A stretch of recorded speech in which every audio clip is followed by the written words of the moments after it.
Hello দর্শক, একদিকে বিসিবির বোর্ড মিটিং নিয়ে তোলপাড়, অন্যদিকে সাকিব জানিয়ে দিলেন কবে নেবেন অবসর। আর তিনি আন্তর্জাতিক ক্রিকেটই বা খেলবেন না, কবে থেকে সব জানালেন তিনি। দর্শক, এবার বিশ্বকাপে তেমন কোনো ভালো পারফর্ম করতে পারেনি সাকিব। তার বিশ্বকাপের পারফর্ম নিয়ে শুরু হয়েছিল সামাজিক যোগাযোগ মাধ্যমে বেশ তোলপাড়। বোলিং ব্যাটিং দুটোর জন্য ছন্দছাড়া হয়েছিলেন তিনি। টি-20 বিশ্বকাপের 7টা ম্যাচের মধ্যে শুধু একটা ম্যাচ পারফর্ম করেছিলেন ডাচদের বিপক্ষে, তাও আবার তার 100তম হাফ সেঞ্চুরি ছিল বলে।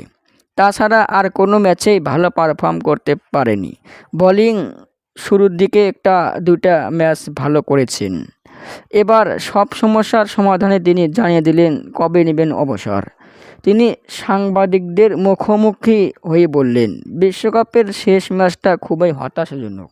তিনি আরও বললেন, সামনে 2টা টি-20 টুর্নামেন্ট খেলি আগে, এরপর জাতীয় দল খেলা নিয়ে দীর্ঘ করবেন না।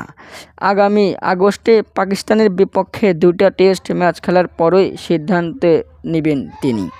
দর্শক, আপনাদের মতামত কি? তিনি কি আসলেই অবসরে যাবেন নাকি যাবেন না? কমেন্টের মাধ্যমে জানিয়ে দিন।